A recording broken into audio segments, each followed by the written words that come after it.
রাধে রাধে বন্ধুরা, তোমরা সবাই কেমন আছো? আশা করছি তোমরা সবাই ভীষণ ভালো আছো। আমরাও কিন্তু বেশ ভালো আছি। আজ হলো শনিবার, তোমাদের সবাইকে সাথে নিয়ে আজকের ব্লগটা শুরু করলাম। সাথে থেকেও আশা করছি আজকের ব্লগটাও তোমাদের বেশ ভালো লাগবে। তো এখন ঘড়িতে বাজে সকাল 6টা। তো আজকে বলতে পারো একটু লেট করেই ঘুম থেকে উঠেছি, যেহেতু শনিবারে মেয়ের সকালে টিউশনি স্যার আসে না, সেজন্য হয়ে একটু দেরি করেই উঠি বলতে পারো। তো উঠে ফ্রেশ হয়ে নিয়ে ঠাকুর প্রণাম সেরে নিয়ে হালকা উষ্ণ গরম জল খেয়ে নিচ্ছি। তো একটু ফ্রেশ হওয়ার পর খানিকক্ষণ বাদই জলটা খাই। তারপর কি বলো তো, সংসারের কাজকর্মে লেগে পড়ি। তো মেয়ে, তোমাদের দাদা ভাই, ছেলে ওরা সকালে এখন ঘুমোচ্ছে, ঘুম থেকে ওঠেনি। তো এটাই আমার কাছে অনেক বড় একটা সুযোগ সকালবেলায় কাজকর্ম করার। আর এই কদিন তো সোম থেকে শনি মেয়ের স্কুল, টানা স্কুল। তো সকালে রান্না বান্না টিফিন সব কিছুর জন্য সকালটা খুব ব্যস্তই থাকি। তো সেই জন্য বাড়িঘরগুলো একদমই ঝাড়া মোছা করতে পারিনি, জানো তো। তো সকালবেলায় উঠে ওই ঝাঁক করে বাসি ঘরে ঝাঁট মোছা সেরে নিয়ে মেয়ের জন্য রান্না, টিফিন, ছেলের খাবার এসব করতে করতে অনেকটা সময় চলে যেত। তো সেই জন্য না এইগুলো একটু ঝুল হয়ে গেছে বলতে পারো।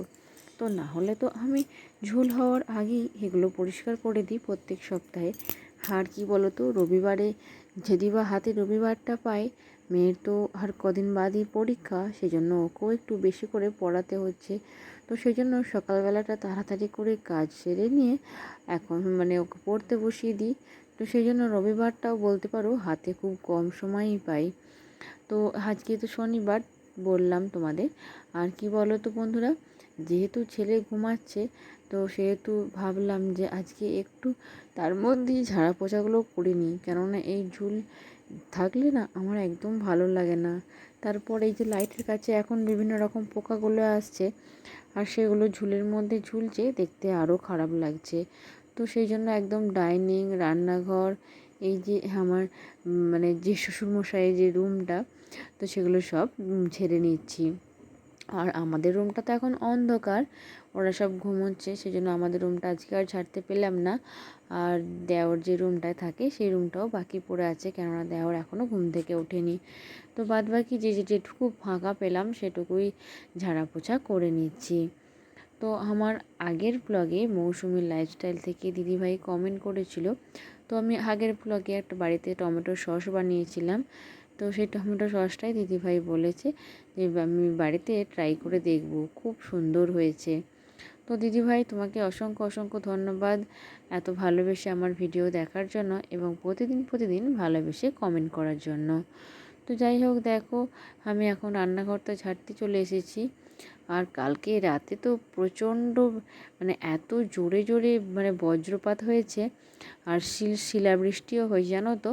তখন ঘড়িতে বাজবে ওই 9:30 মতো, তো তখন থেকে আরম্ভ হয়েছিল পুরো 10টা পর্যন্ত। তো একা নাগাড়ে মেঘ ডাকা আর এই বৃষ্টি আর শিল, তো এই অনেক দিন বাদে শিল হলো বলতে পারো। তো ওই আমাদের এই যে বাইরে যে অ্যাজবেস্টারের চাল আছে, ওর মধ্যে ঢপ ঢপ করে পড়ছিল, আওয়াজ পাচ্ছিলাম।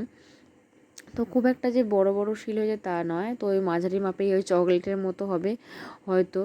তো যাই হোক, শিলগুলো তখন তো আমাদের ছোটোবেলায় কী করতাম, একটা গ্লাসের মধ্যে কুড়িয়ে রাখতাম আর খেলা করতাম, আর কেমন নিমেষের মধ্যেই গলে জল হয়ে যেত। তো শিলাবৃষ্টি হলেই না ওই ছোটোবেলার কথাটা মনে পড়ে যায়। তো এদিকে তো ঝাড়াঝুড়ি কমপ্লিট করে নিলাম, এরপর মোছামুছির পালা। তো ডাইনিংয়ের পিকচারগুলো একদম মুছে নিয়ে, আর এই যে যে দরজার উপরে যে এদিকটা যে ছোট্ট ছোট্ট কাঠের যে ডিজাইনটা আছে সব মুছে দিলাম। কি বলো তো, এগুলো রেগুলার একটু মোছামুছি করলে তো বেশ ভালো হয়, কিন্তু আমার মনও চাই, জানো তো। কিন্তু কি বলো তো, ওই সময়ের জন্য না করে উঠতে পারিনি। তো আজকেই দেখো না, অনেক কিছু ভেবেছিলাম করব, কিন্তু যেমনি ছেলে উঠে পড়লো, তো আমার কাজের 12টা বেজে গেল। তো ছেলে উঠে পড়ার পর ওকে খাওয়ানো, রেডি করা, তারপর আবার মেয়েকে পড়াচ্ছি এখন সকালবেলাটা। তো সেই জন্য অনেকটা দেরি হয়ে গেল বলতে পারো। তো না হলে ভেবেছিলাম আরও কিছু মোছামুছি কাজ করব, কিন্তু সেটা আর হয়ে উঠলো না। তো যাই হোক, টুকটাক মোছামুছির কাজ সেরে নিয়ে এদিকে ঝাঁটপাটা দিয়ে নিচ্ছি। তো একদম উপরের সিঁড়ি থেকে আজকে ঝাঁটপাটটা আরম্ভ করেছি। তারপর নিচের রুমগুলো ঝাড় দেবো। আর আমাদের রুমটা তো অন্ধকারের মধ্যেই ঝাটপাট মোছামুছি করে নিই, কেননা লাইট অন করলেই তো ছেলে উঠে যাওয়ার ভয়। আর ছেলে উঠে গেলে তো বাস, তাহলেই তো সব শেষ। আর এখন ছেলে তো চলতে শিখে গেছে আর চারিদিকে করে বেড়াচ্ছে, জানো তো। এত ছটপটে আমাদের রুম থেকে নিমেষের মধ্যে বেরিয়ে একদম রান্নাঘরের ওই সিঁড়িটা দিয়ে নামবার চেষ্টা করছে। তো সেই জন্য ওকে একদমই চোখের আড়াল করতে পারছি না। তো দেখো, ঝাড় দিতে দিতে নেমেছে, দেখলাম যে এদিকটা না মুছতে মুছতে হয়তো কিছু করতে গিয়েছিলাম, ভুলে গিয়েছিলাম। তো সেই জন্য ওখানটা একবারে মুছে দিলাম স্টিলটা। তারপর এই যে বড় মাদের রুমের জানলাগুলো একটু ঝেড়ে দিচ্ছি। তো কালকে ঝড়ে না নোংরা পড়েছে, তো হালকা করে ঝড়ও হয়েছে, ঝড় বৃষ্টি শিল মেঘ দেখা মানে কোনোটাই বাদ বাদ যায়নি। আর আজকে সকাল থেকে তো বৃষ্টি হচ্ছিল সমানে। এই মেঘলা মেঘলা ওয়েদার একদম ভালো লাগে না, জানো তো। আর সকালবেলায় তো এখন বেশ ঠান্ডা ঠান্ডা লাগে। তো যাই হোক, আজকে একটু বেলার দিকে রোদের দেখা মিলেছিল, এটাই অনেক। তো সকালবেলায় না ওই ওই 9টা-10টা পর্যন্ত তো ঝিমঝিম ঝিমঝিম করে এক নাগাড়ে বৃষ্টি হচ্ছিলো, তো মনে হচ্ছিলো যেন বর্ষাকাল মোদায়। তো যাই হোক, জানলাটা একটু ভালো করে ঝেড়ে নিয়েছি আর নোংরাগুলো একটু পরিষ্কার করে দিলাম। এরপর মেঝেটা ঝাঁটপাট দেবো। আর বড় মা এই রুমের বিছানাটা সকালবেলায় গুছিয়ে দেয়, মানে ঘুম থেকে উঠি এই রুমের বিছানাটা গুছিয়ে দেয় যদি একটু তাড়াতাড়ি ঘুম থেকে ওঠে। আর যদি বেলা হয়ে যায় তখন আমি গোছাই, তো আমাকে খুব কমই গোছাতে হয়। তো বড় মা তো খুব ভোর ভোরে ওঠে, ওই 5টার দিকে উঠে পড়ে, উঠে গোপাল সোনার সেবা দেয়। আর আমি সময় পেলে তারপর সময় পাই। আর কি বলো তো, আমি যে একটু ভোর ভোর উঠে গোপাল সোনার সেবা দেব তারও উপায় হয় না, কেননা আমি যদি উঠে গোপাল সোনার সেবা দিতে আসি তখন দেখব ছেলে উঠে কান্না করছে। তো সেই জন্য ছেলেকে একটু ভালো করে ঘুম পাড়িয়ে তারপর বাইরে বেরোতে পারি। না হলে একটু ভোর ভোর উঠে যদি গোপাল সোনার সেবা করতে পারতাম তাহলে তো বেশ ভালো হতো। তো এদিকে ডাইনিংটা ঝাড় দিয়ে নোংরাগুলো বার করে দিলাম। যেহেতু এগুলো ঝাড়াঝুড়ি করেছি সেহেতু বেশ নোংরা নিচে পড়েছে, পোকামাকড় ঝুল মাকড়সা সব কিছুই বলতে পারো। তো ঝাঁটপাট দিয়ে পরিষ্কার করে নিই, তারপর মোছামুছির কাজটা করব। তো এদিকে দেওর ঘুম থেকে উঠে যাওয়ার পর বিছানাটা বাগিয়ে নিই আর জানলাটা খুলে দিলাম। তো বাইরে থেকে বেশ ভালোই আলো আসছে। তো এদিকে ঝিমঝিম করে বাইরে বৃষ্টি পড়ছে। তো সেই জন্য ভাবছি জানলাটা মনে হয় বেশিক্ষণ এভাবে খুলে রাখা যাবে না। তো যদি বাইরে থেকে বৃষ্টির ঝাপট ভিতরে আসে তাহলে বিছানার চাদরটা একদম পুরো ভিজে যাবে। আর সেই জন্য কী বলো তো, বৃষ্টি হলে না জানলাগুলো বন্ধ করে দিই। তো টান টান করে ওই বিছানার চাদরটা করে দিয়ে এদিকে ফ্রিজের জ্যাকটা গুঁজে দিলাম, কেননা কালকে রাতে বৃষ্টির জন্য ফ্রিজের জ্যাকটা অফ করাই ছিল, মানে খোলা ছিল।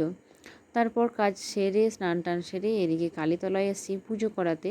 তো প্রত্যেক শনিবারই এই কালী মায়ের মন্দিরে আসি পুজো করাতে। তো পুজো সেরে এরপর বাড়ি যাব। তো মন্দিরের বাইরে চলে এসেছি। আর এদিকটা কি বলো তো, বামন ঠাকুর বসে আর অন্যজনকার পুজো করছিল। তো দেখো, যখন রাস্তায় যাচ্ছিলাম দেখলাম যে আকাশটা একদম কালো অন্ধকার, মনে হচ্ছিল যেন এক্ষুনি বৃষ্টি নামবে। আর এদিকে দেখো রাস্তায় কত জল জমেছে কালকের বৃষ্টির জন্য। তো তারপর ঠাকুর ঘরে এসে একটু ধূপ প্রদীপ জ্বেলে ভাবলাম পুজোটা আরম্ভ করি। কিন্তু তখনই গেল ছেলে উঠে, মানে ছেলে না সকালবেলায় ঘুম থেকে উঠে আর একবার 9:30 থেকে ঘুমিয়েছিল। তো এই পুজোয় বসার পরই ছেলে আবার ঘুম থেকে উঠে গেল, সেই জন্য আমার আর পুজো করা হলো না। তো এই ধূপ প্রদীপ জ্বেলে ঠাকুর ঘর থেকে বেরিয়ে আসতে হলো। তো কি বলো তো, ওই যে বললাম, মন থাকলেও বা চেষ্টা থাকলেও আমার উপায় নাই শুধুমাত্র আমার ছেলের জন্য। তো বন্ধুরা, আমি ভালোবেসে তোমাদের সাথে যেই কাজই শেয়ার করি না কেন, তোমরা যে এত ভালোবাসা আমাকে দিয়েছো, তো তার জন্য অসংখ্য অসংখ্য ধন্যবাদ আমার সকল বন্ধুদের। তো এদিকে দুপুরবেলায় বড় মা ভাত রেডি করছিল। আজকে রান্না হয়েছিল আলু পোস্ত, মোচার ডালনা, চাটনি, থোড়ের তরকারি। তো আজ তো নিরামিষ। আর আর ছিল পটল ভাজা। তো এইসব ছিল দুপুরের আজকের মেনু। তো সবারই প্রায় মোটামুটি ভাত বাড়া হয়ে গেছে। আমি এখন জল আসন করে দিয়ে সবাইকে ভাতগুলো ধরে দেব এবং আমিও খেতে বসে পড়ব।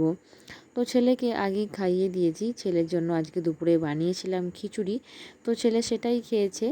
আর কি বলো তো, আমাদের রাতের দিকে না যে খিচুড়ি হবে, যেহেতু বৃষ্টি হচ্ছে, ঠান্ডা ঠান্ডা ওয়েদার, তো সেজন্য খিচুড়ি খেতে তো বেশ ভালো লাগে। ওরা আমার আজকের ব্লগটা এই পর্যন্তই, আবার দেখা হবে নেক্সট ব্লগে। রাধে রাধে।